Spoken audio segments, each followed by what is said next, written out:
Welcome back to another episode of Be Our Guest here on Musical Theater Radio. I am your host, as always, Jean-Paul Jovanoff. When you go to see a musical, who do you remember from the production? Probably the performers, the composer, the lyricist, people like that. But I love talking to the unsung heroes, if you will, of a production. The people who have just as much to do with the success of a musical as the people who get all the glory. A musical theater production has many building blocks, and each one is important in its own way. Today, we are going to be speaking to the founder of the Caroline Underwood Agency, who specializes in representation of American and UK musical theater writers. So all writers out there, listen, this is important for you today. It gives me a great pleasure to welcome to the show, Caroline Underwood. Caroline, thank you for coming on today. No, not at all. Thank you for having me, Jean-Paul. Wonderful. Lovely to talk to you. Now, I always want to get to know my guests before we get into everything else. So could we get a 30-second bio of Caroline? Right. Well, as you've just said, my name is Caroline Underwood, and I'm the founder and owner of the Caroline Underwood Agency, which is a literary agency based in London, UK. And I specialize in looking after composers, book writers, lyricists of musical theatre work primarily, although some of them do other things as well. I'm also, as of fairly recently, a theatre producer, dipping my toes in production waters now as well. So I'm sort of going into that area too. So that's sort of me in a nutshell, basically. Perfect.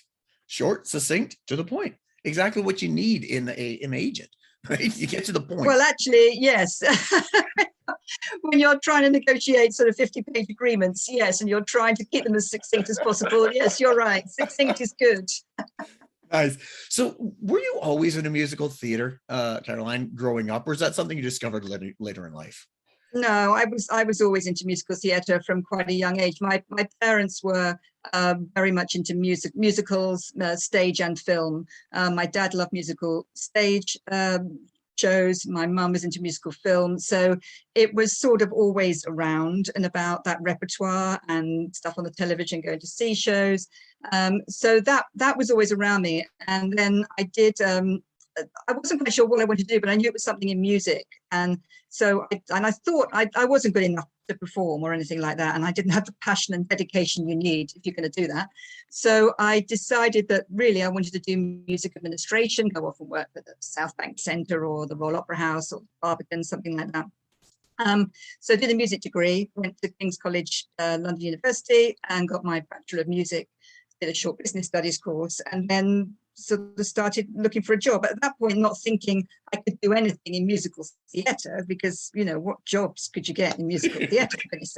And it wasn't the kind of thing, it's different these days, but it wasn't the kind of thing when I was at school that was on your career guidance, you know, person's list of things to do. It just wasn't going to come up, you know. But what I actually ended up doing, which was a wonderful way into the industry, albeit very indirectly, was that I did music publishing. And there was a job came up as the manager of the orchestral rental library at Warner Chappell Music in London. And Warner Chappell was, and still is, one of the major publishers of the American Songbook repertoire and the American and British musical theatre repertoire. So I sort of fell into a company which I hadn't realised at that point, obviously, was going to sort of lead me down this path. And it was a maternity cover leave too, so it wasn't even a permanent position. It was, you know, I had 9 months to sort of have a job, basically, and I took it. Did that for 9 months. The lady concerned did not come back and decided she didn't want to return to work, so the job was mine. And then not long after that, I don't know whether they picked up on the fact that musicals were my thing, but I was offered a different position in the company in the standard repertoire and musical theatre department as such, which allowed me to work with all of that wonderful repertoire. So, I mean, Warner Chappell published Irving Berlin, George and Ira Gershwin, Lerner and Lowe, Rodgers and Hart, Johnny Mercer. I mean, Stephen Sondheim. The list just went on and on and on. And so I sort of found myself in this job where, I have to say, more by luck than judgment, I'd sort of fallen on my feet and was working for a company that absolutely sort of specialized in this repertoire. And I was now working with not just, you know, the writers who I did this for about 23 years. So the writers who were still around, I was incredibly lucky that there was still some of those, both British and American songwriters still around at that point. And so I was able to meet some of these people or deal with their families. So I was sort of dealing with these legends of musical theatre and American songbook and British songbook writing. And gradually, sort of over a period of time, I became head of standard repertoire musicals at Warner Chappell, and sort of was 23 years later. I was just under 23 years, and then after that period of time, decided that properly it had gone as far as it could go. And at that point, I moved on and worked for Alan Brodie Representation, which is one of the very good London literary agents. Alan looks after the estate of Noël Coward, of Bertolt Brecht, of Graham Greene, of lots of, and a lot of living writers as well, Tim Firth, people like that. But he wanted to expand his musical theatre side of the business. And so I joined him as a musical theatre consultant to build up a musical theatre client roster, basically. Did that for 5 years and then thought perhaps it's time to make the leap and set up on my own. So in 2016, I took the leap and went out on my own. And thankfully, all my clients came with me. So started the Caroline Underwood Agency, and that's kind of how we got to where we are today. Wow, that's quite the trajectory. Did you ever send a thank you basket to that child who was born for the pregnancy leave and to say, thank you, you've helped me with my career? Actually, yeah, because you're right. Had the lady in question come back to work, it could have been a very different career path. No, I did stay in touch with her. So I not recently, I have to say, but at the time I did see her subsequently. And actually, she did return to work, but not to Warner Chappell. She went off and worked somewhere else. So she did actually return to work. That's hilarious. So before we get to your agency, I love the publishing part. I'm very curious about that. So what exactly did you do with that? You said you sat down with these living writers, obviously the living ones, not the other ones. And that makes sense. What exactly did you do as a publisher? I'm just very curious about that. Yeah, no, I have to say, actually, it stood me in such good stead as an agent, because you learn so much about copyright and intellectual property and rights, and because as a music publisher, because that's part of what you do, is protecting the work of the people that you're representing. And of course, that's a large part of what you do as an agent. So and rights, of course, are kind of something you deal with every day as an agent. So I hadn't realized at the time how it was going to actually be incredibly beneficial moving forward. But my job as a music publisher at Warner Chappell was to really promote that particular repertoire. So it was the company had such an extraordinary client roster in that field, and I think had realized that it perhaps wasn't making the most of it. So it was at a time where standard songs were starting to be used in commercials and much more in films, and everybody was waking up to the fact that they could actually make quite a lot of money by licensing a song into a television commercial. And though that had been very much the province of pop songs up to that point, and I think people were it was dawning on people that actually, we could go back a bit and we could be mining our back catalogue much more in this area. So I worked a lot with what's called the synchronization department, who are working in film and television all the time, and with advertising agencies. So it was promoting songs that way. It was trying to get contemporary artists to record the older songs, because that was something that was starting to come through with people. Artists were starting to think, can we go back further with our covers, and can we look back into other sort of areas and eras of music? So this was the time of the big Robbie Williams big band albums and that sort of thing, where suddenly big selling contemporary artists were thinking, oh, hang on a minute, there's a whole world of music I could be digging into here. And all the publishers, I think, were waking up to that at that point and thinking, whoa, we should be pushing our songs off to the latest recording artists.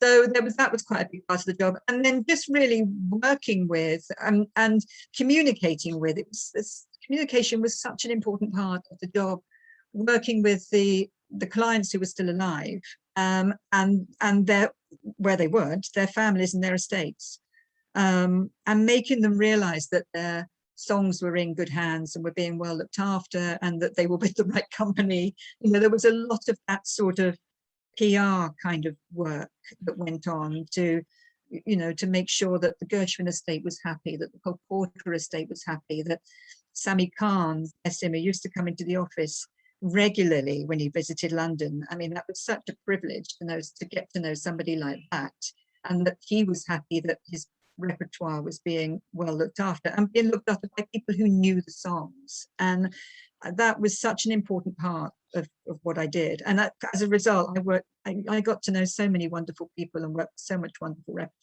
I was so lucky, actually. And to catch the end of that, now, of course, sadly, there aren't that many of those, you know, that era still with us. And so, you know, we've lost a number of those people over the last few years. And so I just caught it on the end of what was probably the golden era. And I'd love to have been around in the, you know, in music publishing from the 40s, when all of that stuff was, you know, just coming through and being there. But this was, you know, it was not bad to have been there in the 80s and 90s, when you were just able to catch that last hurrah in some respects. Wow, that would have been surreal to sit down at a table with Sammy Khan and talk about one of his songs. Say, it must be used in a, I don't even know what kind of commercial or a movie or anything like that. Did you ever have moments, and you don't have to say who, but where it was a difficult sell for you to persuade them? Or was it most of the time they went, oh yeah, I see, this is a good? It really depended on the client, but some took to it really quickly and really easily and didn't have a problem with it. Yeah. Others were much more protective, and it came a lot more. It became a lot harder. I think there was the worry that to a lot of them, they were selling out, and that they were commercializing their work in a way that, or bastardizing it, even if I can say that, in a way that perhaps they didn't feel comfortable with. So there was quite a lot of, and some people just, I mean, for a while, I don't think I can say this, I think the Irving Berlin Estate for a long time did not allow his work to be used in commercials. And a number of the others of that kind, of writers of that type, you know, I think who of course were no longer around. Irving Berlin died just as I started at Warner Chappell. I think they just felt that maybe they weren't honouring their fathers, brothers, whoever legacy, if they sort of sold out to a, you know, a horrible commercial TV ad. Yeah. And I actually completely got that. And you just had to, in a sense, it was a bit of a waiting game, because more and more people started doing it. And I think as more people did it, I think it became less of an awful thing to do. And I think also people realized that it's a very good way of bolstering income. And not just that, it's a very good way of getting the songs out to a younger generation, because you know, the whole point of this catalogue is that if you're not careful, it sits and gathers dust. Yes. Because people are not necessarily aware of it, and part of my job is to get it out there, because if you don't get it out there, it's going to get forgotten. And a great way of getting it out there is getting it on a television commercial, or into a feature film, or getting it re-recorded by Robbie Williams or whoever was the big artist at the time. So I think eventually, as time went on, people saw the benefits, and I think the benefits then outweighed the negatives. Yeah. Actually, but I think even now, I mean, I'm not working in that field anymore, but I imagine even now that there is a reluctance on some people's behalf, because they just don't think it's the right thing to do. Yeah. So did you ever have a moment when you're sitting down at the table and you had the classic person who wrote the music and the new artist sitting at the table together and talking about trying to negotiate? You don't have to say who again, but I wish I had. Okay, I wasn't sure if those moments happened. No, I've never had a situation like that. But that would have been fabulous. Yeah. I've had somebody, the person who wants to use it and the songwriter in the room and trying to sort of guide a path through it. No, I can't. I can honestly say no, I didn't. But I bet somewhere someone has had to deal with that, and that would have been, yeah, that would have been interesting. That's why I asked. I was like, oh, please, yeah, that would have been so. But oh well. Wish I could have said yes. Well, let's talk about your agency and what exactly do you do at the Caroline Underwood Agency? So, okay, so first and foremost, obviously, an agent has to have clients because you've got to have people to represent. So that's an obvious thing to say. I was lucky in as much as I started my agency with a bunch of clients already with me, and they came with me from Alan Brodie. So, so I had a sort of a launch pad, if you like, of clients with me, and then you're obviously always looking for new people, and I've added to my client list since I started the agency. And so the people you represent. I mean, I don't know whether every agent works this way. I know the way I work is that I think that you should be there to promote your clients' work and to try and help your clients get work. It's not just, I don't think it's just a question of sitting back and doing a contract when a job comes through. I think you should be more proactive than that. In an ideal world, you work with your client on that, and your client is helping in that respect because they know people, you know people, both of you are trying to open doors, get meetings, get commissions, whatever. And it really helps if the client is proactive as well. This makes life a little easier in some respects, obviously. So then, if a commission comes through, you're then negotiating the contract. So, and that ranges from relatively straightforward to can be an absolute nightmare, just depending on what the job is and who you're dealing with, of course. So it's that's so your job is absolutely to negotiate and get the best deal for your client you possibly can, and make sure that they are as protected as they can be as well in that agreement, and that somebody can't do something they do with their work.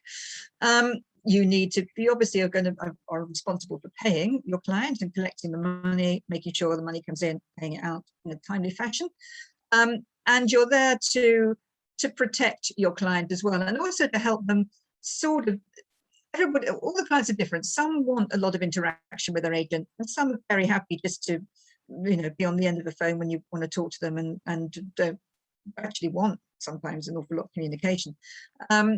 But you do, if in an ideal world, you want to be able to help guide your client's career. So especially if they come to you early.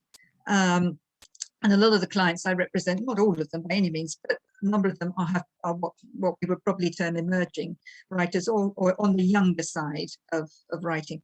And you would like to think that you can help steer them in a certain direction if they want that. The more experienced writers I represent have kind of know what they're doing, know what their career path is, have already achieved a lot of what they want to achieve, and it's just a question of keeping on going. But some of the youngsters, who may just not know quite what they're letting themselves in for, anything else, may not be hugely, well informed as to how the industry works, or even what an agent does actually. You would hope that you could just help them a little bit along the way in terms of steps that they can take to get on that ladder. So it's quite I suppose it's quite an involved job. I don't look after actors, so I'm not an actor's agent, but and I know that quite a lot of actor agents will say that they're also an agony aunt or uncle, and are also or a therapist, and do to do some of that too. And there is some of that with a literary agent, but I don't think you get that with writers necessarily as much as you get it with actors. I don't mean that to sound rude. No. You are so correct. Okay.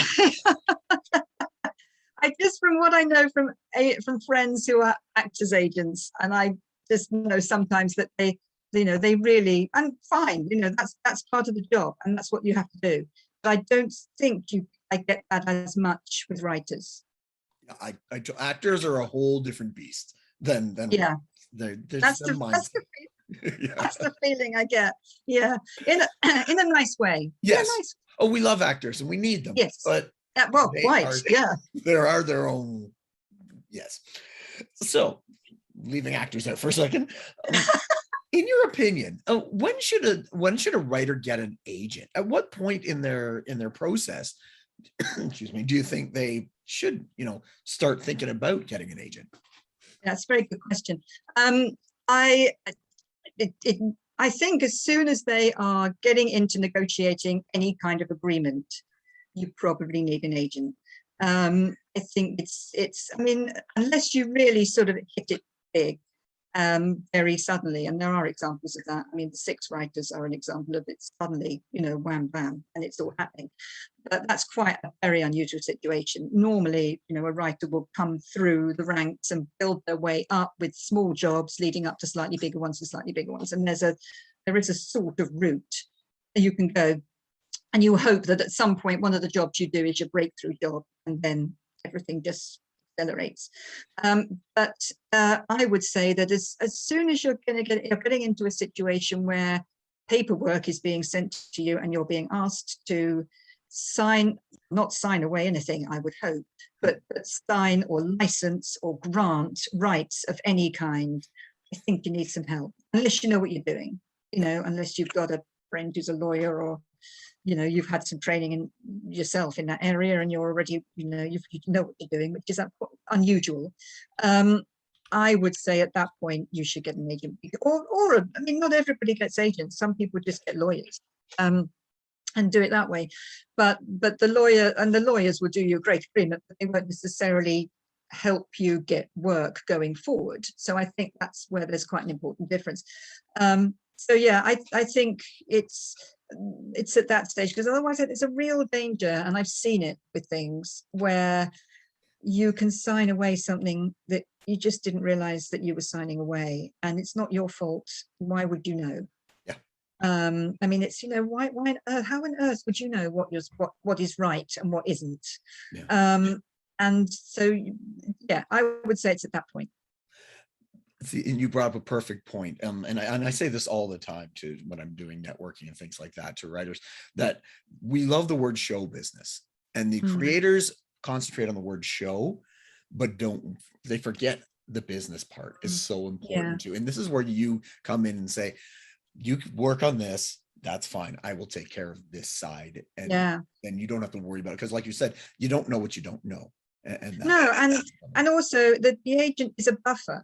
The agent's a really important, but the agent's the bad guy in some ways, can play the bad cop, because otherwise what are you doing? You're negotiating with the producer, with the person who's employing you, and you should be talking to them about creative things, not about business things. And if you start to get into, and I've had this a number of times with clients where even when I'm representing them, I'm afraid you get instances where the client will start to talk to the producer, and then before you know it, there's a business conversation going on, and you think, no, stop. That's what I'm here for. It's just step aside. Don't get into a situation which is going to lead to awkward conversations between you and the producer down the line. That's why you have the middleman or woman to sort of take care of that stuff for you, so that we take the flak.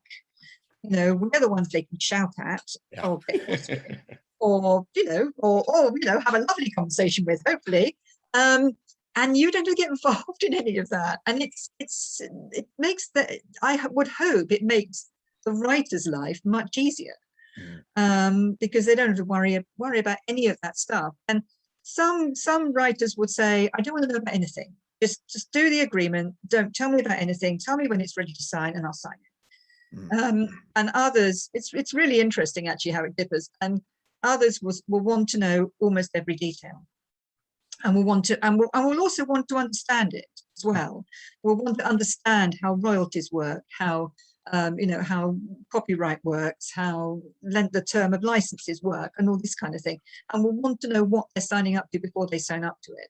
And we'll want to be part of the conversation. So to the point where, I tend to do it quite a lot with my clients anyway, because I think they should know what's going on, to be honest. is that I will do a lot of liaison during the course of a negotiation to say, look, this is where we're having problems. This is where we're not having problems. Are you happy with me doing it this way? Or, you know, do you want me to play hardball? Do you not want me to play hardball? And we'll have that kind of conversation because, again, some writers also don't like upsetting the producer in any way, whether it's through their agent or not. Yeah. And others are quite happy to say, no, it's you upsetting the agent, the client, the producer as my agent, and that's fine. I'm not worried because it won't, you know, I can say it's not me, you know, the client can say, which is the whole point. It's not me. I didn't say that. I haven't agreed to that. You know, you need to talk to my agent. So it's sort of, but again, each writer is different in terms of how they want to deal with it. And I have clients who don't want that kind of confrontation and are happy to, as long as they're not screwed, are happy to go along and go with the flow. And others who will say, no, you go into battle for me and we get the best terms we can. And I don't care who we upset along the way. And of course, a lot of that will depend on your standing within the industry and your status. Yeah. Yes. If you're a youngster just out the blocks, it's, of course, you don't have a huge amount of leverage with negotiation. And it's because chances are that the person commissioning is going to say, well, if they don't want to accept these terms, you know, there's a dozen other people, you know, or more down the line who will. Because unfortunately, you know, the work is such that there is not enough work to go around for the number of writers who are out there. So it's easier in some respects to do a negotiation. Obviously, the more leverage you've got and the more established the client is. And you have to judge, you make a judgment call as to whether the job that you're negotiating for is worth agreeing sometimes to not quite so good terms, because it's a step up the ladder and it could open another door. So you're always making those kind of judgments and decisions. And in an ideal world, I like to do that in conjunction with the client so that they know what's going on and they agree with the path that we're taking, so that they are sort of fully aware of everything as we do it. Perfect. And in your opinion, what should a writer look for in an agent outside of you? That's what they're looking for. But in an agent in general, what should a writer be looking for? That's it. It's funny because that's kind of whenever I meet with prospective new clients, I always ask them, what are you looking for? Because it's really important that there's a good match, because if there isn't a good match, there's no point, you know, it's not going to work.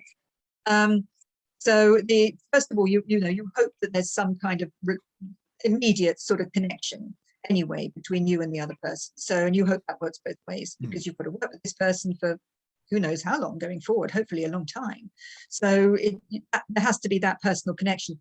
I would hope that what they're looking for is somebody who can give them advice when they need it, give them an honest opinion of their work, if they are open to that, and that can be another slightly sensitive issue sometimes.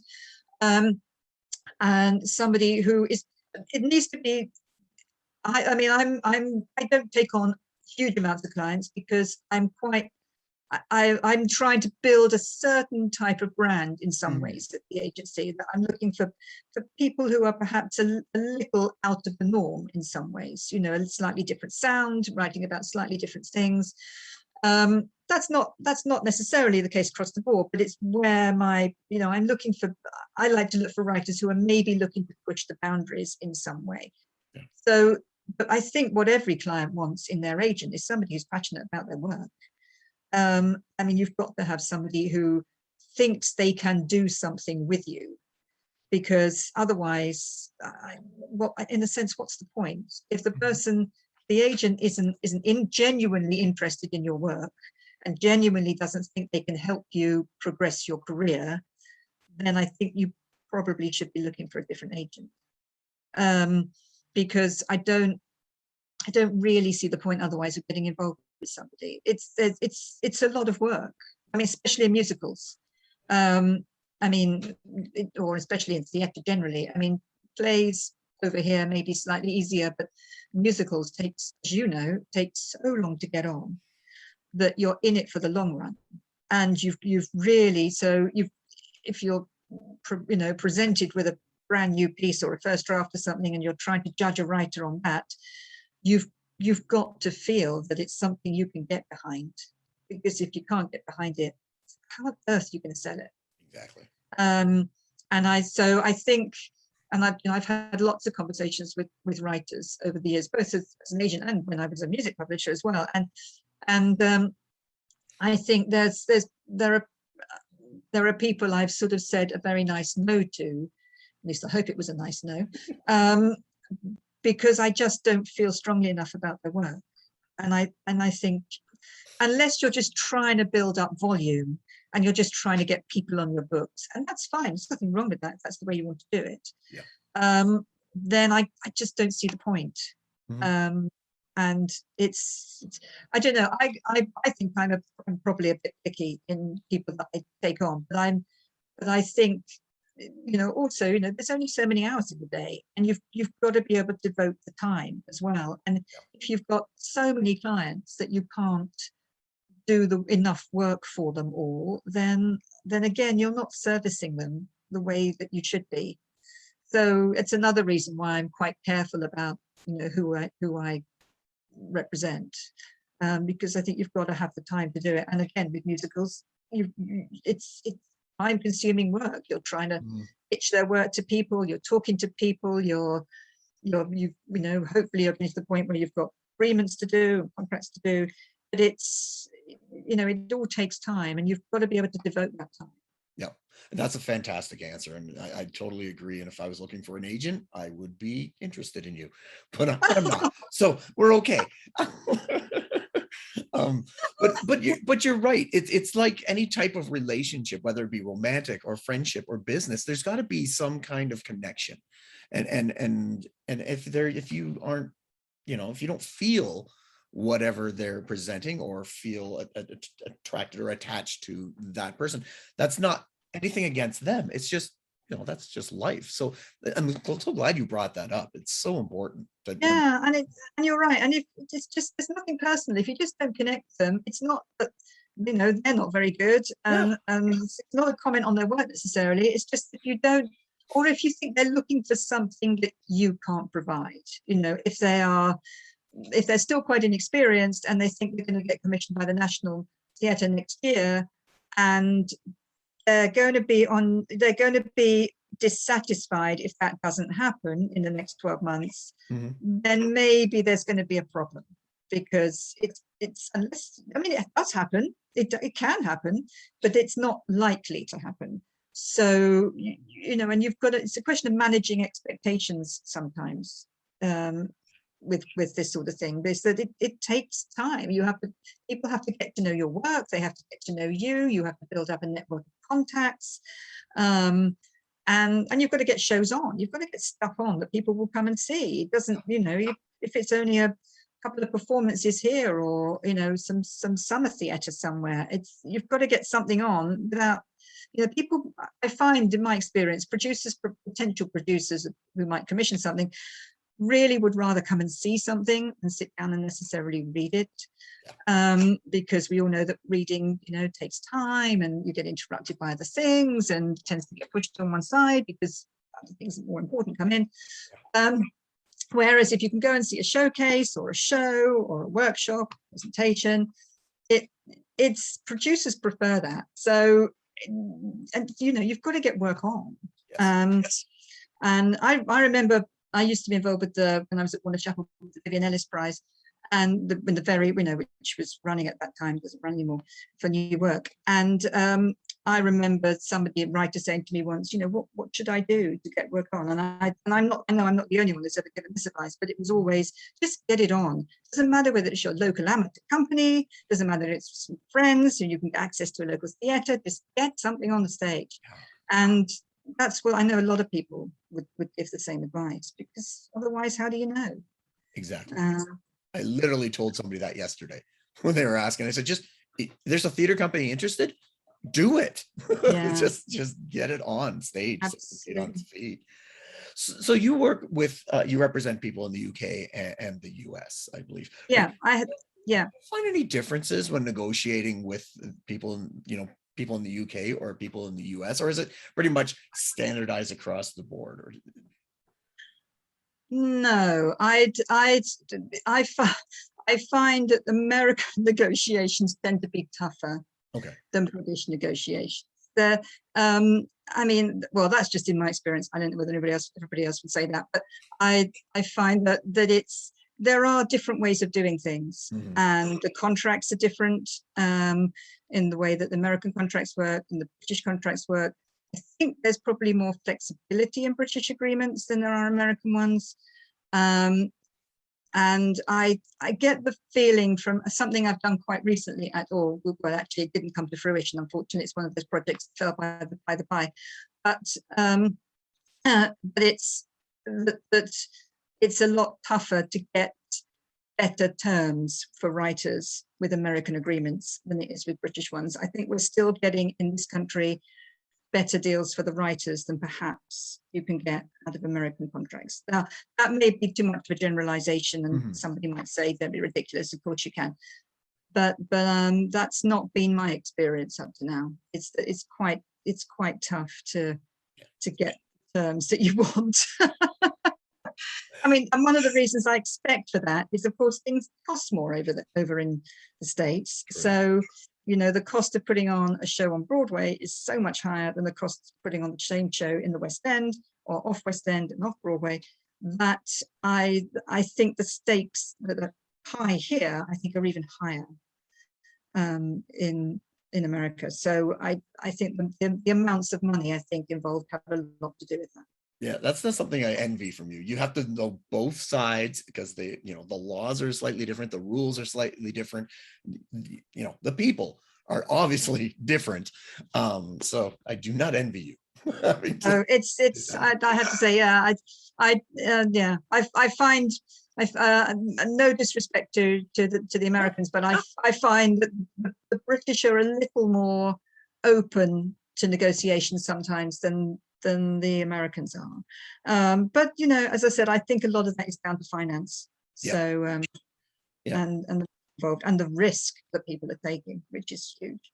Yeah, because, well, there's 10 times the population or something like that. So there's 10 times the writers probably and all that stuff. So yeah, it's a whole different world, right? So yeah. Wow. Well, congratulations on everything you've done, from the publishing to starting your own agency and all the clients you have.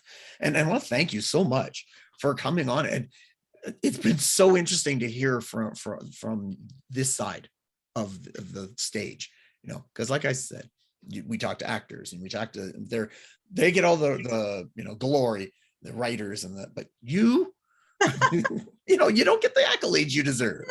You know what? That's partly why you do it in a way, because you like being behind the scenes.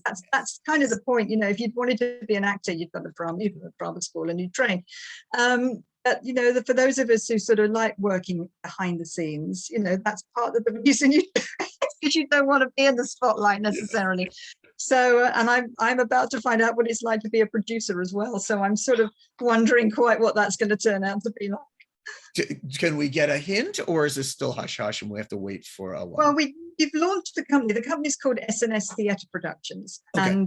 And which is a transformation of the old S&S Award, which I set up with a client of mine, Warner Brown, a few years ago, and we've sort of transformed that into a production company, which we launched a few months ago. And the first, I can't say very much because we haven't launched the show yet, but the show is a transatlantic collaboration between Warner Brown and Joshua Schmidt, who wrote Adding Machine. Oh, yeah.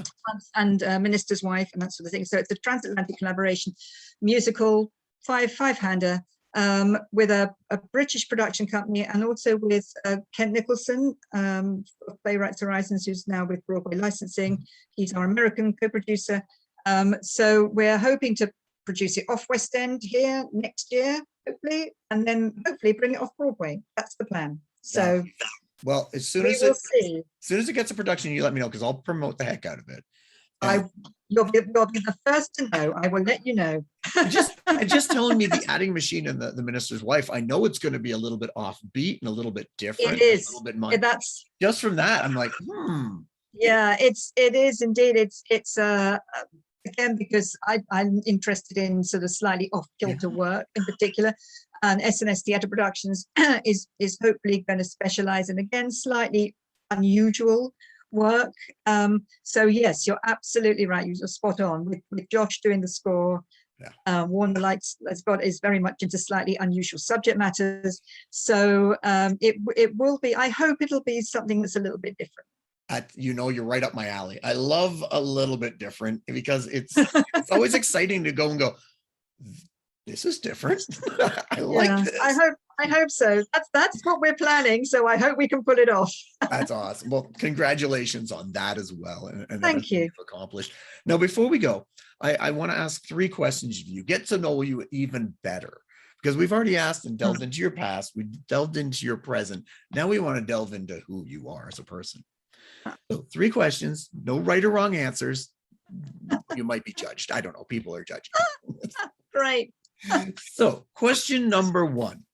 What creator or team within musical theaters had a great influence on you? Now, it could be a composer, a lyricist, a director, a producer, actor, stage manager, even. It could be somebody famous or not famous, like a teacher.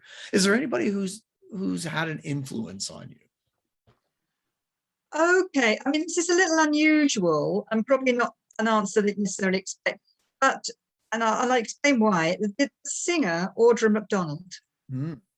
And that's because, well, when I was at Warner Chappell and I was getting interested in slightly more unusual musical theatre repertoire, obviously Stephen Sondheim, huge, but I was getting interested in the post-Sondheim, what I called, I don't think a lot of people call the post-Sondheim writers. So the Adam Gettle, Ricky and Gordon, Jason Robert Brown, Ahrens and Flaherty, the one, Michael John LaCusa, the one and beyond, the ones who have come on since. And Audra McDonald did 2 fabulous albums for Warner Records. I can't remember now what they were called, but they were both full of that new sound, that new work that was taking Stephen Sondheim and pushing it on beyond Stephen Sondheim. And I remember becoming aware of those 2 albums and just falling in love with them. And that opened the door for me to all these other, I mean, I have to say, almost exclusively American writers. None of that was happening here then at all. I mean, that sort of repertoire was, we were still at that point a bit stuck, I would say, in sort of the 1950s, a bit in the terms of, it's much better now and it's hugely improved over the last 5 to 10 years. I must say, the British musical theatre scene, which is fantastic. But at that, go back 20 years, which is kind of what I'm talking about, 25 years even, and that American repertoire was a whole new sound to my ears and was very exciting and was showing me where musical theatre was going in America, and where perhaps it could go in this country at some point. And I think now we've got, hopefully reached that point and gone beyond in a different way with a different sound. But it's, and I think I probably have to thank Audra McDonald for that, because it was those albums that opened my eyes to that. She is an incredible performer. I saw her in Ragtime here in Toronto, the original Ragtime, and I remember being blown away before I went to Broadway, and I was like, wow. So yeah. And I know she does, I mean, she's gone into television a lot now, hasn't she? I'd love her to come back and do something of that kind of repertoire, but she seems to have sort of moved away a bit from that now, which is a shame for us who would love her to come and do it. That is correct answer. 1 point. Not that the points matter, but 1 point anyways. So, thank you. No problem. Question number 2. Now we know that your production company and yourself are into promoting different shows, unique, for lack of a term, weird or exotic or whatever it is. Is there a show in the past that you wish you had represented or produced that falls under this canopy of a little different? Yeah, if I was blown away by Floyd Collins the first time I saw it. Yeah, no question. I mean, it was the British premiere was done here at this little Bridewell Theatre just off Fleet Street in London. It was the first, and it was all around the same time that I was getting to know these more modernist American writers, and I just I went to see it with a friend, and we just kind of sat there absolutely transfixed by Adam Gettle's work and the sound that was coming up and the subject matter. I know he didn't write the book, but the subject matter but the show was addressing was completely different, with something, you know, very unusual, meaty. And it was, I would say that probably, and the production was fabulous, that was done in this little theatre, which was even better because you had this claustrophobic feel in this theatre anyway, by the wonderful Carol Metcalf, who was running the Bridewell Theatre at the time. And it was just, yeah, it was like, again, opening a door to a whole new world of sound, actually. I totally agree. That show is not for everybody. If you love big Broadway or big West End or anything like that, you're just going to be like, what is this? What am I watching? But it was, yeah, I saw it in a little intimate theater, and it was just, it's fantastic. You have to actually listen and pay attention, and one person on stage, just one, and for parts of it. And it's amazing. And the cast were fabulous. So it just sort of jumped over the footlights. You know, it was extraordinary. You know what? 1.5 points for bringing up Floyd Collins. It's such a great show, and it needs to be done. So 1.5 points. Again, points don't matter, so you count them anyways. So final question, and people might judge you on it depending on your answer. All right, here we go. Okay. Food in the theater or cell phones in the theater? What is worse? Oh, cell phones. No question. Cell phones. Oh God. I mean, goodness, sorry. It's not the interruption. It's not just the interruption. Also, I now find that I go to see a show and I'm tense before it starts to see whether my neighbours are going to turn off their cell phones. And my partner is actually gets very cross about it, and I'm almost getting tense because he's getting tense, so I'm getting tense, and I'm thinking, you know, if somebody in front of me doesn't turn off my cell phone, we're going to have a row, because he's going to tell them to shut it off, and then there's going to be an argument. And I'm the true Brit who just goes, no, can we just, you know, ignore it, and or get an usher, you know, or somebody to sort it out for you. And it's just, I know, I think it's a horrendous, that I almost feel now they should take mobile phones off you before you go into the theatre. But I know we'll never do that because civil liberties are such that it wouldn't be allowed. But having said that, food runs it a close second in a way. I went to see King Kong on Broadway. I was curious. Yeah. As to about it, actually. And also one of my clients wrote Walking with Dinosaurs, the Arena Spectacular, and it's the same production company, King Kong, and I was very curious to see how they did the creatures, having seen how they've done the dinosaurs. So settled down to watch it and went through the show, and people came in next to us and proceeded to almost unpack a picnic. And out came the packet of the tube of Pringles. And out came the crisps and the popcorn. And I thought, any minute now, the sandwiches are going to come out. They didn't, but I was expecting it.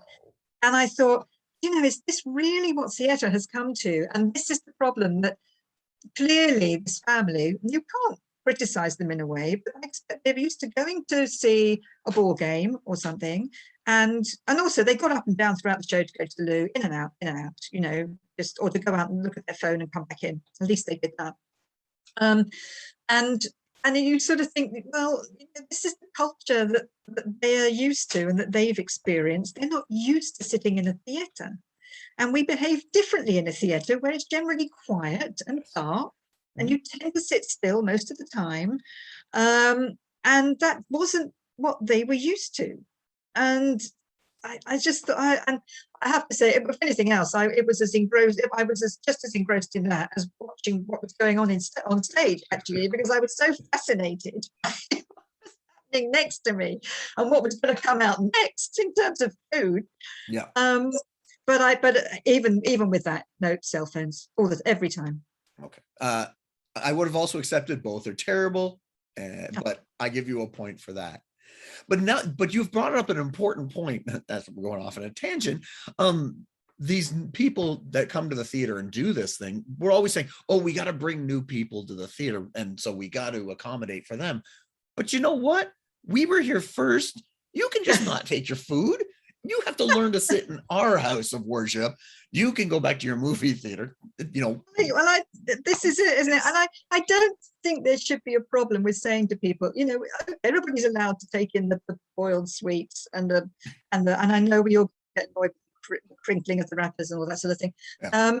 But I would, and everybody takes drinks in nowadays, so that's just normal. But I think you have to draw the line somewhere, and I sort of think that maybe there should be certain rules in place as to, ice creams, sweets, chocolate, drinks, but you shouldn't be taking in huge bags of crisps, and I'm not sure you should really be even taking popcorn in. I mean, that's a cinema thing, not really a theatre thing. And I know, I'm sorry, it probably sounds really snobby, but you do have to bear in mind the experience of those around you. It's not just about you, it's about the communal experience. And exactly.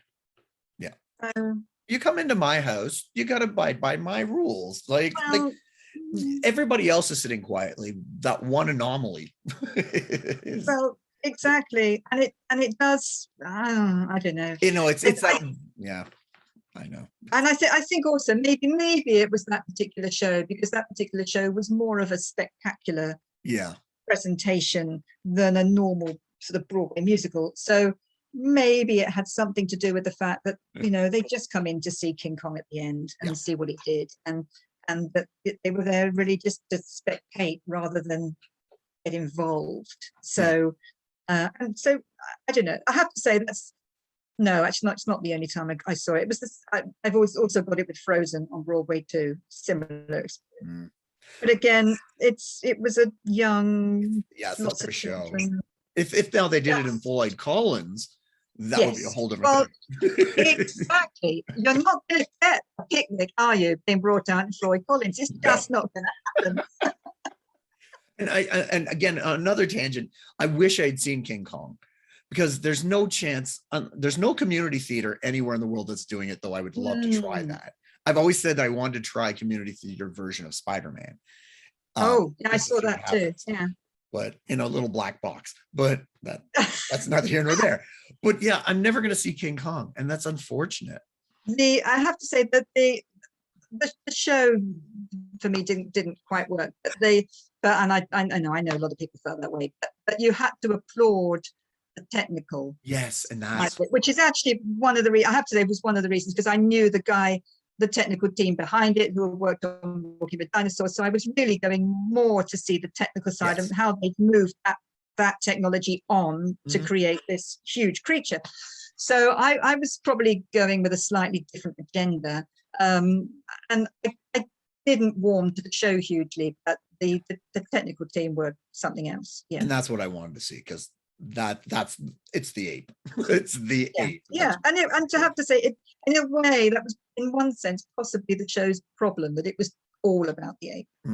And so you sort of lost some of the other stuff along the way, and maybe that's what needed more perhaps more warmth and engagement with the rest of the story. It wasn't just about the ape. It's just one of those shows that'll go down in history as, if you saw it, fantastic. If you didn't, you just have to talk to people like yourself who did see it. Yeah, I'm glad I saw it. I'm glad I went and saw it for exactly the reason you say. Yeah, and for the same reason I saw Spider-Man was was just curiosity. Yeah. Excuse me, curiosity, really. Yeah, no problem. Again, Caroline, thank you so much for coming on. Thank you. Oh, my pleasure. I learned so much today, because I knew nothing about agents and things like that, and hopefully the people listening learned a little bit about yourself and what to look for as well. So thank you for the information. Pleasure. Thank you very much for having me. So we were just speaking with Caroline Underwood from Caroline Underwood Agency. Tune in next week for another guest or guest talks about their life, love, and passion. That is musical theater. I am your host, as always, Jean-Paul Jovanoff, and until next time, I'll see you when I see you.